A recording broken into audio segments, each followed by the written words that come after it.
7 minutes past the top of the hour. I'm Anderson Cooper alongside Brianna Keeler. To our viewers here in the United States and around the world, this is CNN's special live coverage of a historic 48 hours in American history. The end of one presidency, the start of a new one, but this transfer of power is unprecedented in a country divided like never before in modern times. Washington, D.C. is largely under lockdown with streets and bridges closed. 2 weeks after President Trump incited domestic terrorists to storm the Capitol, the contrast could not be more stark in Washington, with a show of military force in the middle of what has always been the nation's most high-profile and staid display of a peaceful handoff of power. 25,000 National Guard troops now patrolling the streets to help secure the inauguration. Moments ago on the Senate floor, Republican leader Mitch McConnell put the blame on President Trump for the invasion of the U.S. Capitol. The last time the Senate convened, we had just reclaimed the Capitol from violent criminals who tried to stop Congress from doing our duty. The mob was fed lies. They were provoked by the president and other powerful people. And they tried to use fear and violence to stop a specific proceeding of the first branch of the federal government, which they did not like. November's elections did not hand any side a mandate for sweeping ideological change. Americans elected a closely divided Senate, a closely divided House, and a presidential candidate who said he'd represent everyone. That comes as we get some breaking news about a major arrest in the Capitol siege. It is the first time federal prosecutors are alleging charges of conspiracy. The Justice Department says a Virginia man is a leader of the extremist group, the Oath Keepers, and they are charging him with, quote, planning and coordinating the Capitol breach. I want to bring in CNN security correspondent Josh Campbell and also CNN national correspondent Sarah Seidner, who has been reporting on extremist groups for CNN for years now.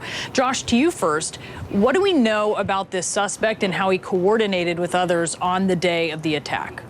Yeah, Brianna, as you say, this is the first significant conspiracy charge that we've seen against this Oath Keeper extremist movement, and more on that group in a moment from my partner Sarah Seidner. But today, prosecutors say that this man was arrested, 65-year-old Thomas Caldwell, a Virginia resident who they said was involved in planning and coordinating that siege on the U.S. Capitol on January 6th. Now, they say that he's been charged with 4 counts, including conspiracy, as well as violent entry or disorderly conduct. Authorities are saying that he interacted during that riot with 8 to 10 people. They say that this group, and I'll quote, moved in an organized and practiced fashion and forced their way to the front of the crowd gathered around a door at the U.S. Capitol. Now, the reason this is significant is because we've seen the FBI cast this wide net, arresting a number of individuals. But what we're reading now into these court documents is that prosecutors are saying that this wasn't simply a large group of random individuals that simply got out of hand, but they're saying, at least in part, this was a coordinated effort with this conspiracy charge. And then finally, of course, with that conspiracy federal charge, we are potentially talking about significant jail time here, Brianna. And Sarah, who are the Oath Keepers? Yeah, we should be really clear. Long before QAnon conspiracies existed, the Oath Keepers had very similar ideas, particularly about the federal government. This is a group of people, a fairly large group that is loosely organized across the United States.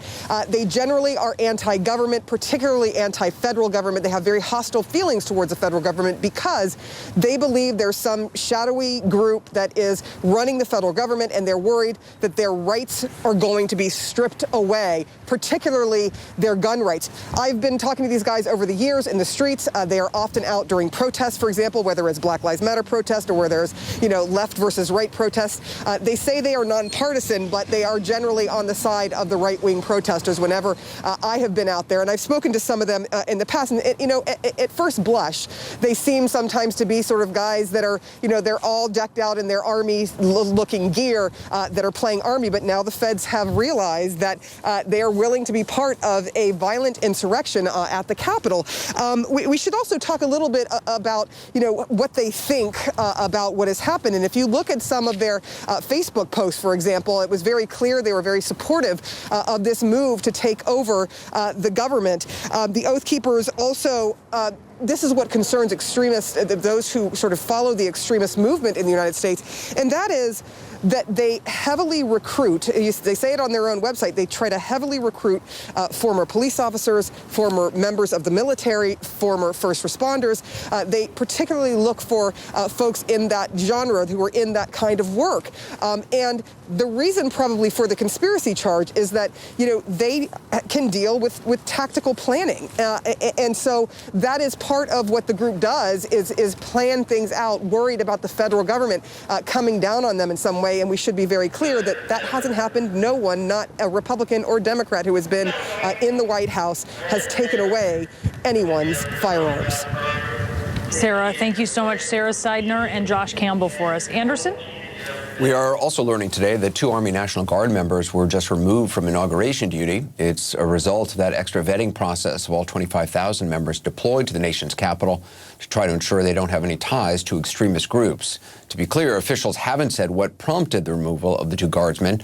But while the FBI's vetting process is ongoing, the Washington Post is reporting they have new intel on another threat. Some followers of the extremist group QAnon have talked about posing as National Guard members to infiltrate the inauguration ceremony. CNN's Brian Todd joins us now with more. What intelligence does the FBI have about these plans? Is it just people talking in QAnon chat rooms, or is it something more?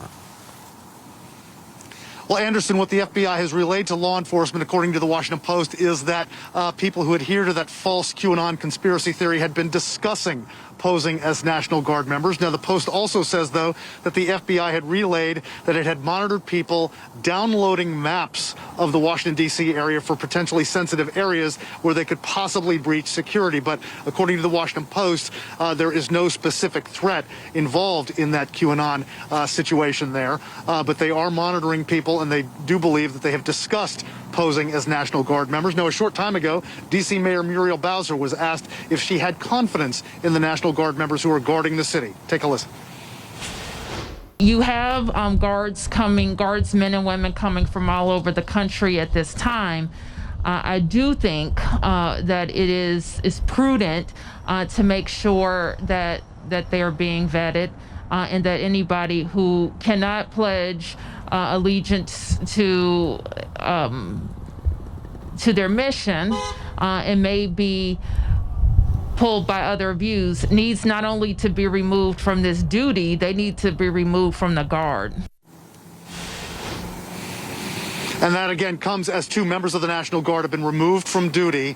Not clear if they're connected to each other, not clear exactly what they might have done, but they've been removed from duty as part of that vetting process. Now, we can show you some other layers of security here that are really extraordinary, Anderson. Take a look up here. This is the ramp coming from the Theodore Roosevelt Bridge, coming in from Virginia over on that side into Washington. That is completely shut down to any traffic coming in from Virginia. The ramp shut down. You see the personnel carriers up there. You see the National Guardsmen up there. There are police up there. I mean, you really cannot come into D.C. from Virginia on any of 4 bridges in this area, which is an extraordinary security measure. These are very heavily trafficked bridges. About 800,000 cars a day are going over these 4 bridges, and we can also show you further examples of how movement is restricted here. You see a couple of civilians here on a bike and running, but other than this little area here, you can't get anywhere near the Lincoln Memorial right there. Look at that fencing over there. There's another checkpoint just to the right over there. And the entire National Mall is shut down to civilian traffic. So you cannot get really any further than that point onto the National Mall here as Inauguration Day approaches. They are pushing the perimeters further and further out from the center of the city. Movement inside the city is very, very restricted. Roads are closed all over the place. And again, this is an abundance of caution, but, you do hear about them vetting National Guards members. You hear about these FBI reports that 2 people have been removed from the National Guard, that members of the QAnon conspiracy theory adherents have discussed posing as National Guard members. So they're really not taking any chances here, Anderson, as we approach Inauguration Day tomorrow.